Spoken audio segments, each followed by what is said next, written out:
Welcome अभिनंदन। शीतला माँ की पूजा की जाती है आपकी होली मनाने के 6 दिन के बाद से। कहीं पर शीतला षष्ठी पूजी जाती है, सप्तमी पूजी जाती है, अष्टमी पूजी जाती है। जिस तरह से इस बार बड़ी परेशानी थी कि होली किसी ने 3 को बनाई, किसी ने 4 को बनाई, किसी ने कब बनाई, तो आपकी डेट को मैं कंफर्म नहीं करूंगी। आपके यहाँ जिस दिन होली मनाई गई हो उसी हिसाब से अपनी षष्ठी अष्टमी देख लीजिएगा। लेकिन ये बात निश्चित है कि माँ शीतला की पूजा की जाती है और करनी अनिवार्य है। माँ शीतला है कौन? माता पार्वती का स्वरूप। तो नमस्कार, सुस्वागतम, वेलकम अभिनंदन। मैं हूं आपके साथ आपकी अपनी होस्ट एंड दोस्त डॉक्टर वैरागी। आपका स्वागत अभिनंदन करती हूँ आपके, मेरे और माता रानी के इस खूबसूरत से यूट्यूब चैनल पे संसार पर। कैसा है मेरा ये संसार? दिन दुगनी रात चौगनी तरक्की करे। ओए होए, सुबह की राम राम। चलिए कार्यक्रम की शुरुआत करते हैं और शीतला अष्टमी के बारे में बात करते हैं, जिस कार्यक्रम में मैं आपको बताऊंगी 10 मार्च मंगलवार इस दिन से ही शुरू हो रही है षष्ठी, सप्तमी, अष्टमी। आपकी यहाँ की डेट अलग हो सकती है, लेकिन ये बात निश्चित है कि हमें 10 मार्च को माता शीतला की पूजा जरूर करनी है। चैत्र मास के कृष्ण पक्ष की सप्तमी अष्टमी को ठंडे खाने की परंपरा है। इन तिथियों को शीतला माँ की पूजा की जाती है। शीतला सप्तमी या शीतला अष्टमी के नाम से माना जाता है। इसे कई लोग भसोड़ा भी कहते हैं, क्योंकि इस दिन माता शीतला को ठंडा भोजन अर्पित किया जाता है। शीतला माता हिंदू धर्म में रोग बीमारियों को खत्म करने वाली देवी के रूप में पूजी जाती हैं। शीतला माता को चेचक, खसरा, बुखार और कई दूसरी महामारियों के फैलने की बीमारी से रक्षा करने वाली माता कहा जाता है। शीतला माता की पूजा बच्चों के लिए विशेष रूप से की जाती है, ताकि हमारे बच्चे रोग मुक्त रहें। और जो माँ इस तिथियों पर अपने संतान को, संतान सप्तमी भी इसे कहा जाता है, वो वाली सप्तमी नहीं जिसमें आप व्रत रखते हैं, ये होली के बाद वाली है। माएँ अपने संतान का सौभाग्य बढ़ाने के लिए ये व्रत करती हैं, उनके जीवन में खुशियां लाने के लिए व्रत करती हैं। सबसे बड़ी बात आपको ये बता दूं, अगर संतान को बहुत ज्यादा गुस्सा आ रहा हो तो शीतला अष्टमी पे चमत्कारी उपाय आप कर सकते हैं। बीमारियों से बचने के लिए अपने घर में, घर के सदस्य अगर कोई बार बार बीमार बन रहे हैं तो माँ शीतला की पूजा करें। सुबह जल्दी उठे, माता की मूर्ति पर ठंडा ठंडा 1 लोटा दूध घर के आसपास के मंदिर में अर्पण करके आए और रात का बना हुआ हलवा माँ के समक्ष रख कर आए और घर आकर फिर वो बासी भोजन परिवार मिलकर खाए। लेकिन बासी भोजन की एक कंडीशन है कि ये भोजन आपको गर्म करके नहीं खाना। घर में सुख समृद्धि आए अगर आप चाहते हैं तो अपने घर के आसपास कहीं पर भी मंदिर है, शीतला माता की मूर्ति, घर के मंदिर, जो सोसाइटी के आसपास मंदिर बने होते हैं, माँ की मूर्ति मंदिर के बाहर होती है, तो एक अच्छा सा आसन दे के माँ की मूर्ति जरूर लगवाएं। यह आपके लिए बेहद अच्छा होगा। कहते हैं घर लौटकर शीतला माता के यहाँ से थोड़ा पानी लाना चाहिए और अपने घर की चौखट पर वो ठंडा ठंडा जल, जो महिलाएं चौखट पर जल अर्पण करती हैं, उनके घर के अंदर कभी किसी तरह की कोई नकारात्मकता नहीं रहती।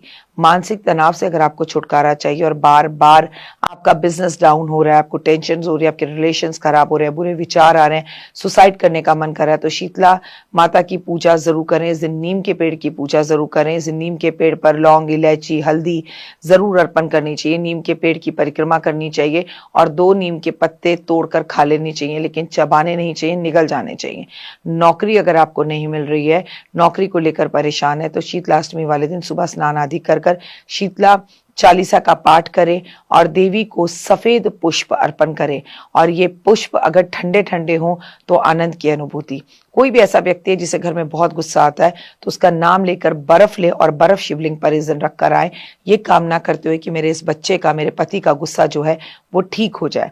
बिजनेस में अगर लगातार खतरे हो रहे हैं, बिजनेस आपको खतरे दे रहा है और आपको लग रहा है बिजनेस अब बंद होने वाला है, तो नीम के पेड़ के पास जाएं, माँ का नाम लेकर कुछ पत्तियां तोड़े और माँ को वो पत्तियां अर्पण करके उसके बाद इसका बंदवार बनाकर अपने बिजनेस पर, अपने घर में, अपने ऑफिस में इन पत्तियों को टांग दें। शीतला माता को क्या अर्पित करें? मान्यता है कि शीतला माता की पूजा के दौरान उन्हें लाल रंग की चुन्नी अर्पण करनी चाहिए, सुहाग का सामान अर्पण करना चाहिए, माँ को मीठी मीठी खीर, हलवा, पूरी अर्पण करना चाहिए, परंतु सब ठंडा होना चाहिए, रात का बना हुआ बासी होना चाहिए। अपने संतान का नाम लेके माँ को ये प्रसाद भोग लगाना चाहिए। भसौड़ा के दिन संतान की खुशहाली के लिए आपको पूजा करनी चाहिए, जिससे माँ आपके जीवन के अंदर सभी कष्ट और तकलीफों को जो है वो दूर करती है। और कहा जाता है कि माँ के भसौड़ा वाले दिन अपनी संतान की अच्छी प्राप्ति के लिए और ओम शीतला माताए नमः का मंत्र जाप जरूर करना चाहिए।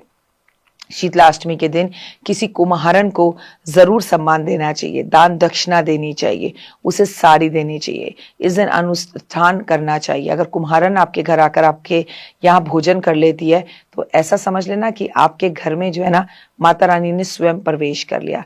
प्राचीन मान्यताओं के अनुसार अगर किसी के घर में भी चेचक हो, परिवार में लोग परेशान हो, तो शीतला माता की ही पूजा की जाती है। इस दिन कहा जाता है कि जो ठंडा भोजन करता है उसे पेट से जुड़ी हुई कोई भी समस्या कभी तंग नहीं करती। व्रत धारण आप करें ना करें, लेकिन माँ की पूजा जरूर करें। इससे आपको काफी जीवन में जो है शांति मिलेगी। जब हम एक रात पहले भोजन बना लेते हैं, अगले सुबह जब जाकर माँ को वो भोजन समर्पित नहीं करते जब तक हमारा चूल्हा घर का जलता नहीं है। इस दिन बाल नहीं काटे जाते, नाखून नहीं काटे जाती, शेव नहीं की जाती, क्रोध नहीं किया जाता, झूठ नहीं बोला जाता, चोरी छल कपट ये सब नहीं किया जाता। तो आपके जीवन के अंदर फिर सुख सौभाग्य आता है। याद रखिए, जीवन में शीतला माँ की पूजा के बिना, उनके आशीर्वाद के बिना आपको जीवन में कुछ भी प्राप्त नहीं हो सकता। मन, तन और धन से माँ की सेवा जरूर करें। और इस बार क्योंकि क्रोध का साल है और विभंस का साल है, तो पूरा परिवार माँ शीतला की पूजा अच्छे से करे। फिलहाल मुझे दीजिए इजाजत। अपना और अपनों का बहुत ख्याल रखें। God bless you. जय माता दी। आपका दिन शुभ और मंगलमय हो। परमपिता परमात्मा की असीम कृपा हो और आपके घर में शांति शांति शांति रहे। जय माता दी। तो देख ली वीडियो, कैसी लगी, पसंद आई? चलिए, हो सकता है किसी को पसंद ना भी आई हो, लेकिन अगर हृदय से आप इन उपायों को करेंगे तो आपका फायदा जरूर होगा।